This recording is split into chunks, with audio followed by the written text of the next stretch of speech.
The focal point for Disney's 100 Years of Magic, we're off to Hollywood Studios.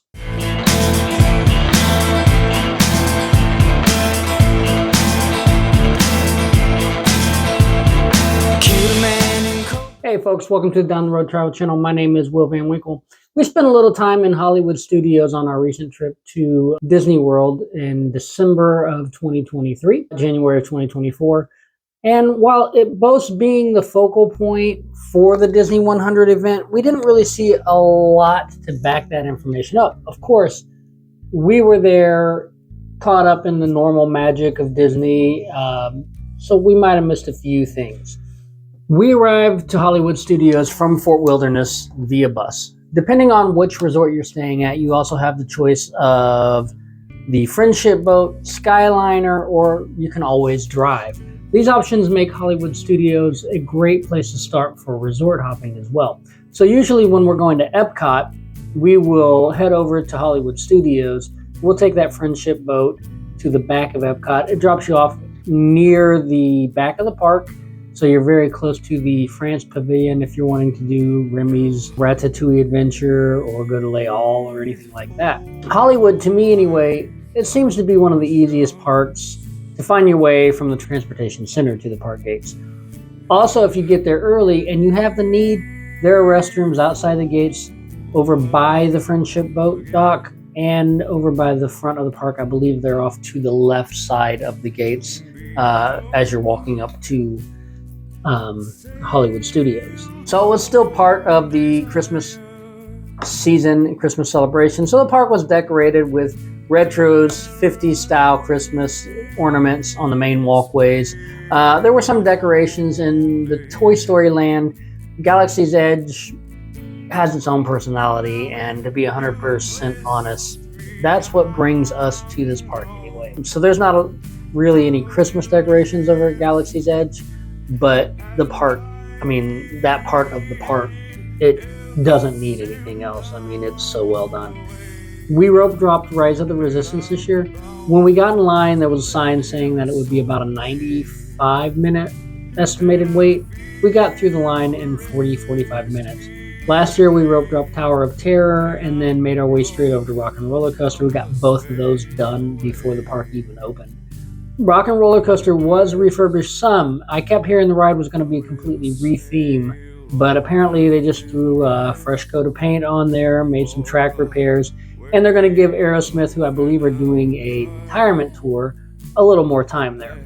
Last year, we purchased a single ride fast pass for Rise of the Resistance, and it worked out great the way we did it. This year, with 5 people going and surge pricing, it seemed like it was just going to be a little too much money to do the single ride fast pass. So we waited in line with the other peasants. I will say this, the queue for Rise of the Resistance is full of little interesting items, Easter eggs, things like that. It's made to look like a Rebel or Resistance base. Now, depending on the trilogy that you were first introduced to Star Wars, you're going to call it one thing or the other. It's kind of hard to break old habits. Disney tends to overestimate the times that you're waiting, so you're pleasantly surprised rather than standing in line fuming, this is taking forever, they said it was only going to be this long. They try to overestimate that. That way you get into the ride quicker, and the wait times stop at the pre-show. So if it's saying 90 minutes, it's saying 90 minutes to the pre-show, not 90 minutes till you are in a seat. I've always said, though, it is worth waiting in that line from time to time, just so you know how much detail they paid to this ride. Another reason I'm not even a little mad that we rope dropped Rise is that being a trackless ride, full of action and technical advancements, it tends to break down. And those breakdowns happen more often later in the day, it seems. In fact, personally, regardless of the park or ride, if it's trackless, I'd advise hitting those rides earlier rather than later. Now, with Rise of the Resistance, even if you are stuck waiting in line for 90 minutes or more, keep in mind, it is basically 4 attractions in one. It's a walkthrough. It's a dark ride, it's a drop ride, and some say it's a simulator as well. So it's definitely worth the wait.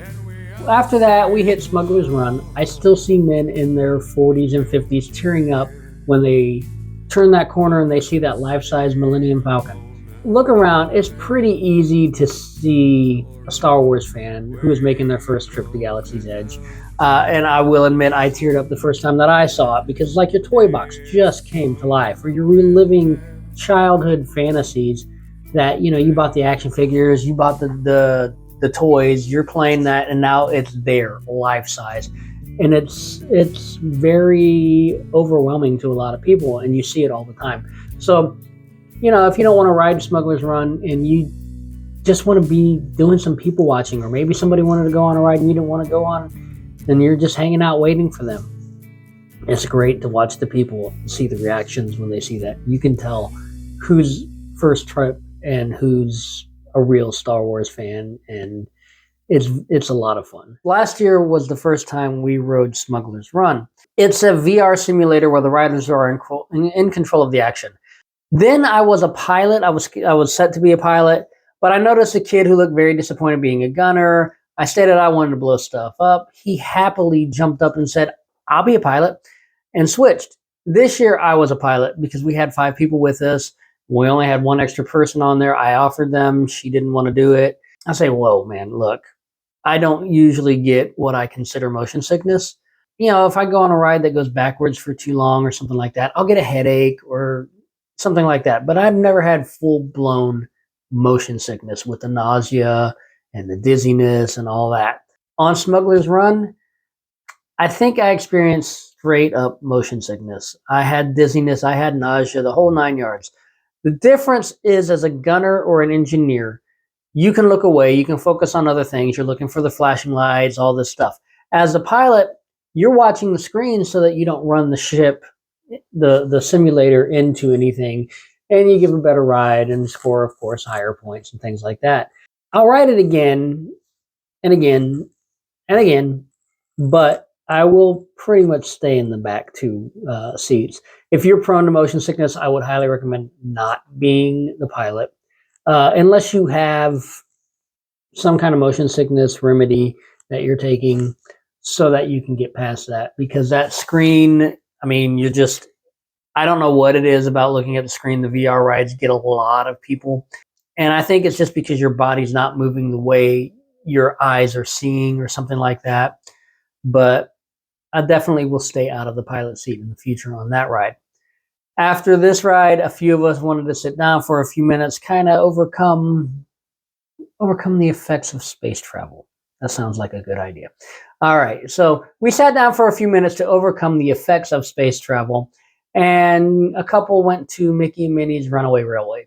It's another trackless ride. It does tend to break down, and again, it seems to me it's more common later in the day. It's a cute ride. I don't feel like I'm missing anything if I don't go on it. It's fun, it's funny, it's quirky, but it's not that exciting adventure, and it is geared towards smaller kids, which is great because Disney does a good job of including everybody. So what else is different from when we went last year? Woody's Roundup Rodeo is now open. Being family style and having several members in our group that just can't eat that much, we do stay away from the family style restaurants or the buffets.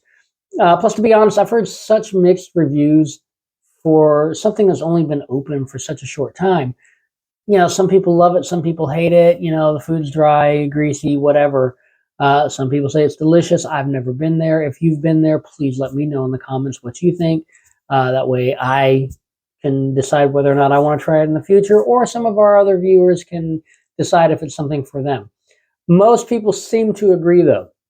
The atmosphere and the theming are great, especially when the staff and guests freeze with the announcement that Andy's coming. Also, your toy size, just like most of Toy Story Land. The food, it is getting mixed reviews of.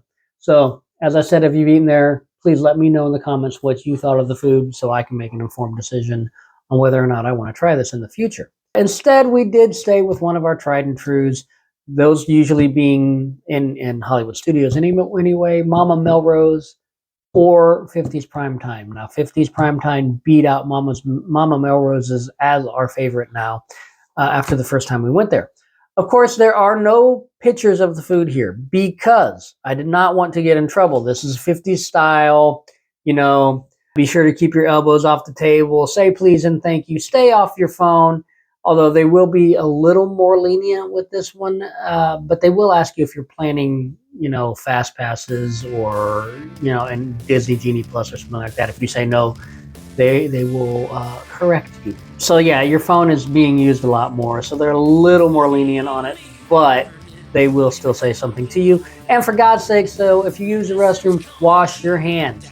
They may ask, and they may try to trick you.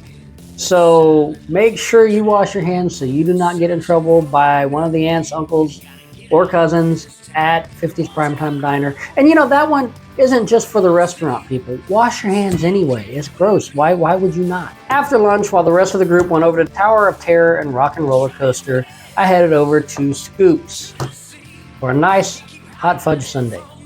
I still believe this is the best ice cream in Disney World, but I'm sure it's just my imagination. I'm sure it's the location and the fact that I'm waiting and it gives me something to do while I'm waiting, a nice sweet treat. Pretty sure they use the same ice cream throughout the parks. I don't know for sure. I've never worked for Disney, but I feel like Scoops is probably the best, and I just think it may be psychosomatic, we'll say. This year was a bit strange here over at Scoops as well, because they usually will have tables and chairs, high top tables and chairs out in the back, and this year they were gone. You could sit on the walls, the planter walls, things like that, but the tables were not there, and neither were the chairs. So I'm not sure if they're going to refurbish that, if they're going to add new tables and chairs, maybe permanent so people don't drag them around, so anchored into the ground, because people do tend to drag those things all over the place, and I'm sure sometimes the chairs end up way over by the fruit place or something, or the pizza place, but I'm not really sure what's going on with that and why they did that. Last year, there were cavalcades with Santa Goofy running down Hollywood Avenue in a convertible Camaro with reindeer and Pluto leading the way. Snow falling from the sky. Okay, cannons, I guess they're called, mounted from the tops of the buildings. This year, I did not see that, but the characters were out in full force. I mean, especially in Toy Story Land. They were everywhere. The characters were everywhere. If you haven't been into that area, which honestly I didn't know was there until Galaxy's Edge opened, pay attention to the floor. As you walk into Toy Story Land, you will notice like the patterns on the floor start to get bigger, on the ground start to get bigger. And that's to indicate that you're shrinking, so that you are toy sized, and those Tinker Toys and Christmas lights that are strung up and all that stuff becomes life size. So while miniaturized, we did see Woody, we did see Jess, the toy soldiers.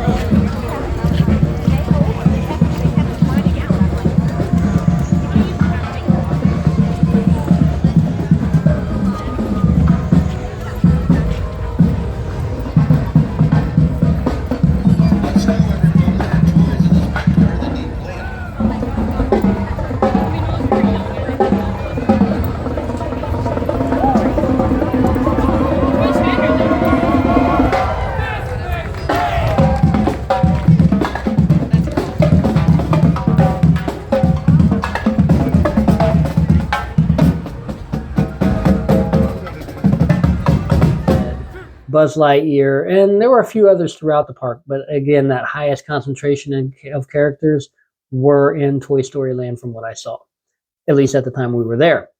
We left Hollywood shortly after the Tower of Terror and the Rock and Roller Coaster. One of us headed back to the campground, the rest headed over to Magic Kingdom. We're doing the park hopping. Tower of Terror in Disneyland was rethemed to a Guardians of the Galaxy ride. There is some speculation that that's going to be happening in Hollywood Studios as well. Doesn't make a lot of sense to me because the Guardians are already over at Epcot. But Buzz Lightyear appears in both Toy Story Land in Hollywood Studios and Tomorrowland in Magic Kingdom. So who knows? Apparently Disney is really just kind of struggling to theme the ride towards something that younger park goers can connect with. They're still riding the ride, but with the Twilight Zone theming maybe a little off for younger people. Skyliner was closed from the 16th of January through the 27th of January for maintenance. It is open again, and all-day park hopping is back. But as far as I can tell from what I've researched, for 2024, the only changes actually announced that are strictly Hollywood Studios would be for the new Little Mermaid show. That will be opening in 2024, according to what it's saying. It is where the Voyage of the Little Mermaid used to be. It's now called The Little Mermaid: A Musical Adventure. It's set to debut in the fall of this year, and will include a mix of live actors as well as puppets. They recently issued a casting call for a 5'2" to 5'6" singing Ariel and a 5'10" to 6' Eric. And you can head over to Disney Auditions or DisneyCareers.com. I posted the webpage here. If you think that you have what it takes to be the next Ariel or Eric for the show. That's it for now, folks. If you like the original music that I've used in the background, please find it on your favorite streaming app right here on YouTube. Remember to subscribe to our channel, like and comment on the videos, and share if you feel so inclined, especially if you know somebody that's about to make a trip over to there. Thanks for watching, and I will see you down the road. Let's hit the road.